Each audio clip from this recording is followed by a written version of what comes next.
Hey everybody, today I've got a pretty cool, kind of interesting, I guess you could say, Hexacopter. 6-prop, 6-motor drone by WLTOYS called the Spaceship 7, or WLTOYS always use these Q type names. It's the Q383-A, the 5.8 gigahertz FPV. There's also a Wi-Fi version and just a basic camera version. This is actually pretty cool. I was a little concerned at first because there are some negatives about it that we will go over here in just a moment. But overall, I do think this is a good little quadcopter.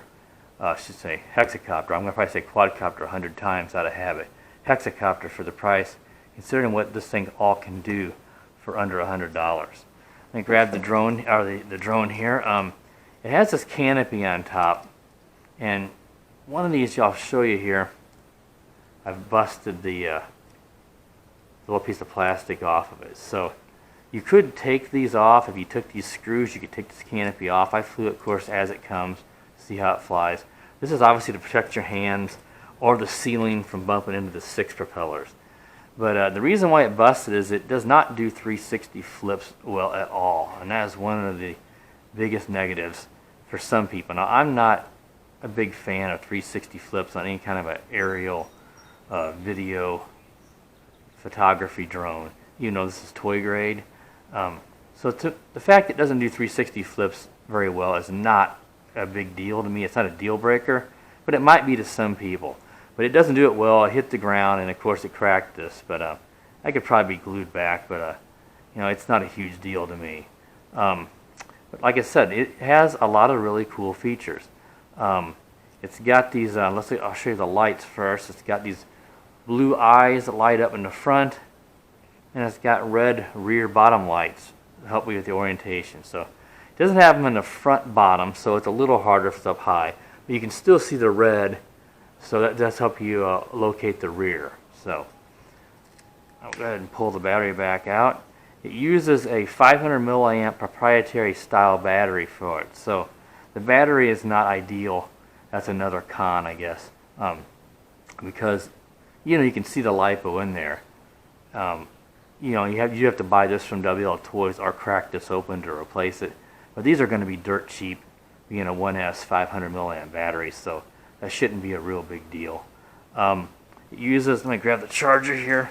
It uses this cradle style charger, which is pretty cool for this proprietary one. You just put it in until the prongs match up correctly, and that light will light up red, and it'll go out when it's charged. And as you can see, it can charge 2 of them. So if you picked up an extra, this only comes with 1.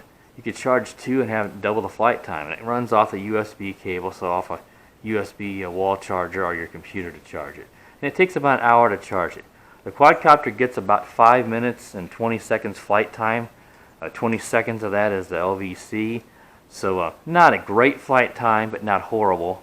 And like I said, this is kind of, I guess you call it a mini drone. I'm not exactly sure what you call the size, because it's definitely not a micro in my opinion. Obviously not a nano, but it's certainly a smaller drone.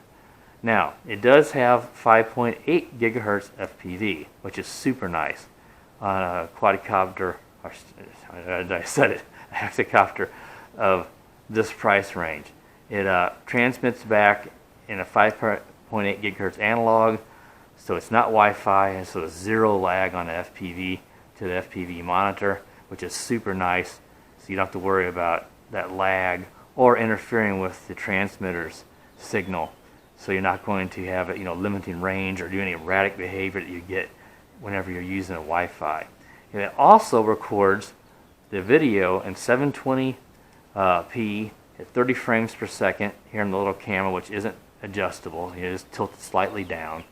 But it records it to a 4 gigabyte microSD card that is included, that goes in the side here. I don't know if this is going to show up or not, but it's just one of those standard ones that they include in all of them. It's very generic, not a real high speed, but you don't need it to be. And it clicks in there nicely too.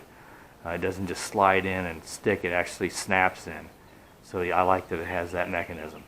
And I was a little bit, I was just concerned. All these drones of this class typically have quite a bit of jello in the video. So I thought, this thing doesn't flip very well. I do need to trim it quite a bit when I'm flying it too. So I thought, you know, the video is probably going to be crappy, because even though the 5.8 gigahertz screen, the video looked good, you know, typically on a low-res preview screen like that, there's going to be some minute jello at the very least that you're not going to see. When I popped this in the computer, I was pleasantly surprised by just how good the video quality is, particularly in the fact that there is zero, and I'm telling you, zero jello in this. I could see none, and that was shocking, because you got 6 propellers, 6 little brush motors spinning, you get this canopy wobbling around on top. I just am shocked that there was no jello in the video.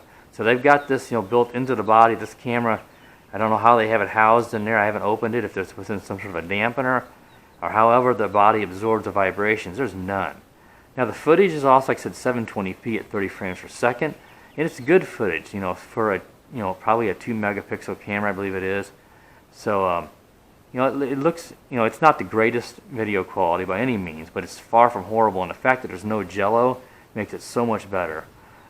It doesn't handle light transitions very well, which is typical. Flying it here in my garage and then facing over towards the brighter sunlight outside, it tends to get overwhelmed, the sensor, as it tries to adjust, but that is very common on a very cheap you know, camera like this. So that's not something you can really complain about on something of this price range. It does not have altitude hold, which so many of them do now. So if you're used to altitude hold, it takes a little getting used to. But you know, I don't need altitude hold. I'm used to not flying without it. Like I said, you have to trim it quite a bit, because one of the other things that I found odd is I cannot find any way to calibrate the gyros. So I assume when you put this down on the ground and you power it up, that's when it calibrates it. So if you crash it and they get goofed up, you're going to have to probably power it all off, put it on the ground, and power it up if it's acting strange. You know, see if it acts strange first.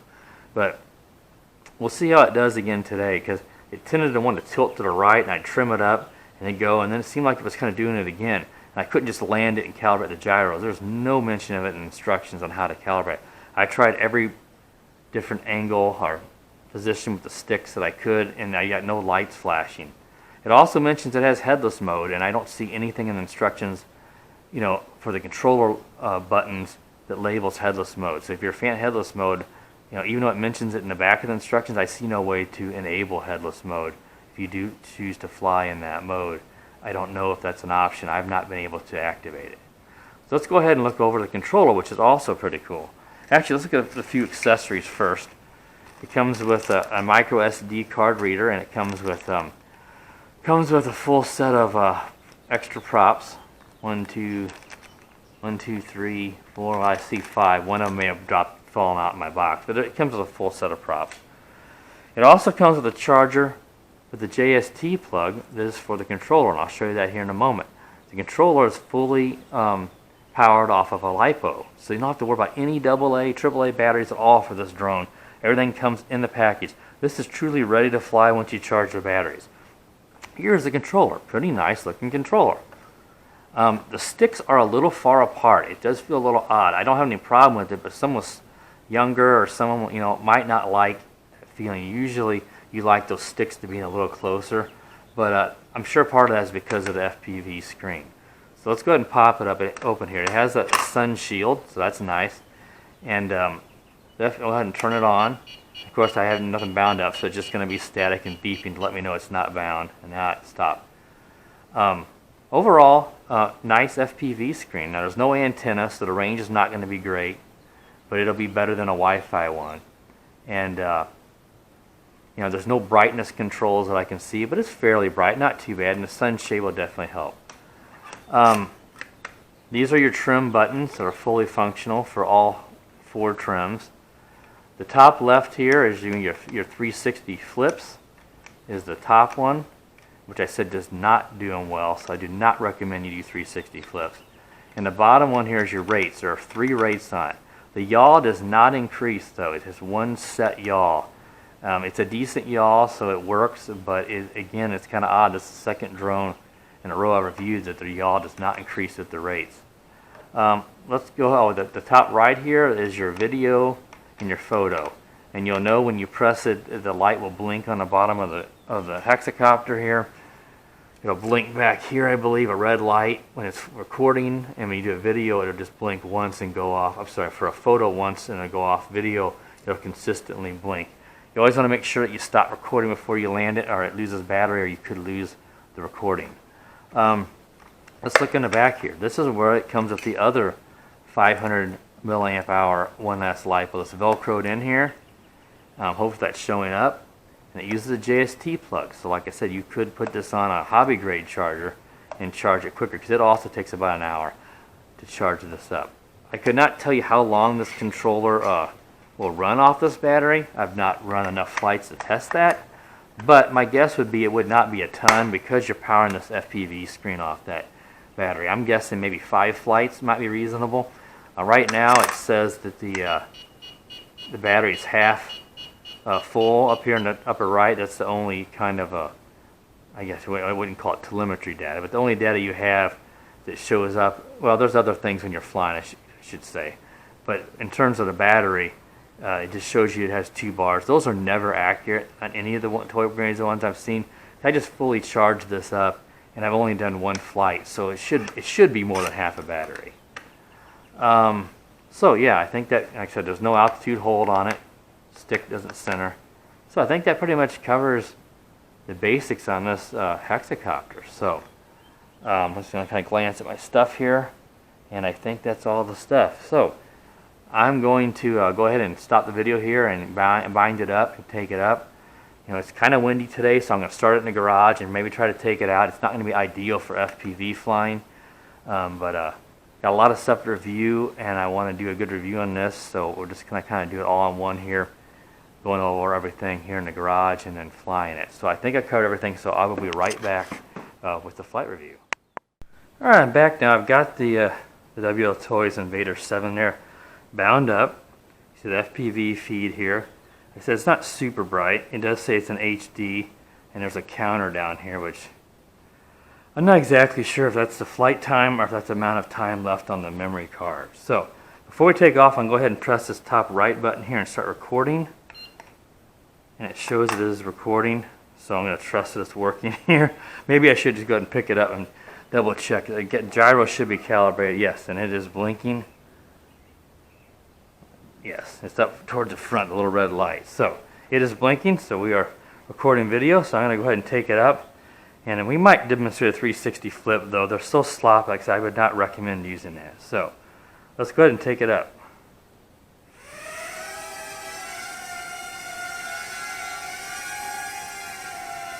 Like I said, it looks good on the FPV screen here.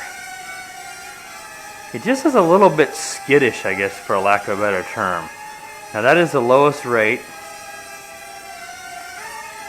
So that, and there's the yaw, and that yaw is the same for all of them. I'm going to go ahead and, that's the middle rate now. And there's the highest rate. The yaw does not change. You see, there's the highest rate, and it has quite a bit of pitch. Go back to, there's the lowest rate, not much pitch, gentle flyer. There's not much wind or you're indoors, the lowest rate might be better because you're going to have less pitch, so your video is going to be more stable and not as much to that tilting. So I'm going to take it out here and see if how we can fly outdoors, because there is some wind and it doesn't seem to like wind a whole lot.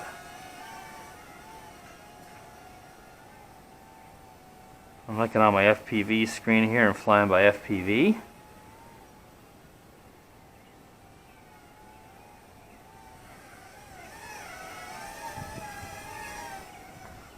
Oh, and a crash!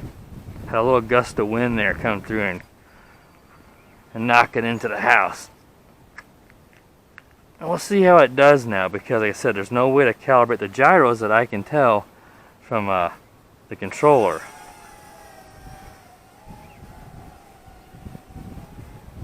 Let's take it up to the highest rate here so we have enough pitch to fight that breeze.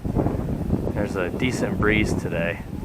That's about 5 minutes flight time, with a rather, around a 20-second or so LVC. It's kind of hard to see it, like I said, because of that. You just have those red lights on the bottom.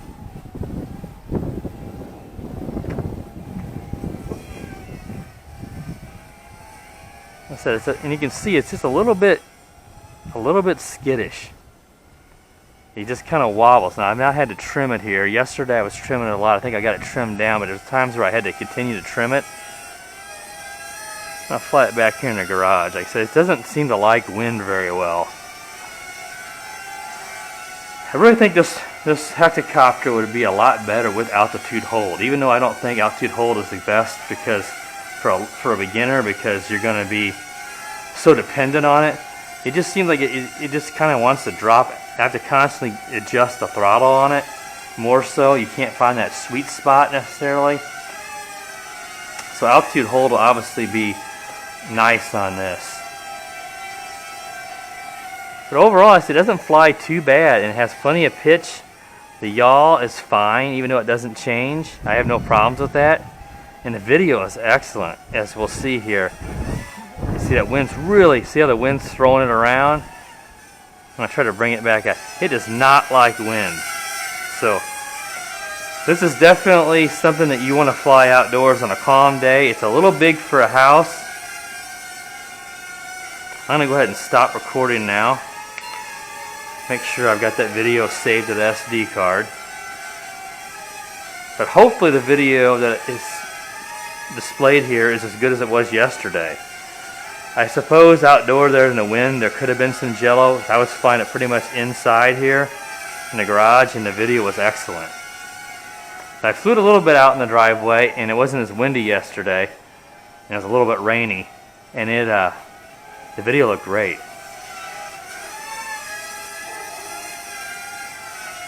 I'll try to see if it'll do a 360 flip here just to show you how that is just not very good on this thing. And get it up high enough. Yeah, it actually did that one pretty good. Yesterday I had numerous times where, you see, it really had trouble. I had trouble keeping it up after that though. Almost like it was caught up in its own prop wash or something like a vortex ring state or something, which would be odd on on this size of a toy with those. But I am in the highest rate and it's having a hard time. And I think we've pretty much run out of battery right there. It was not wanting to stay up in the air, so. I don't know how long that was. That may very well have been 5 minutes.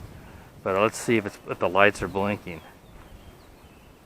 It looks like they are, but it's kind of hard to see out here and outdoors.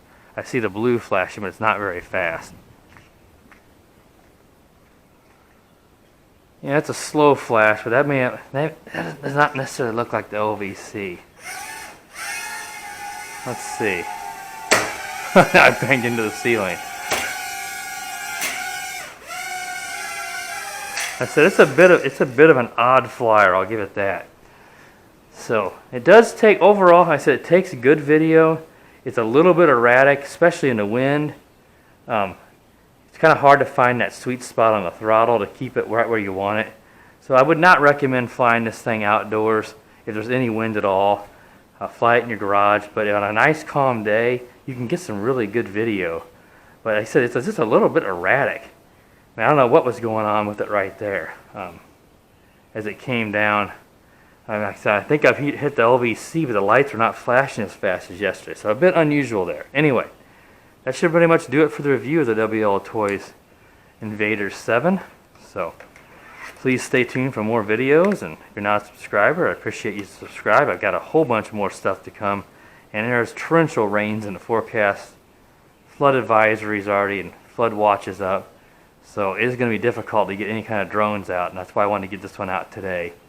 So I will do some more table reviews where it's a little better environment to see the stuff on items that warrant that.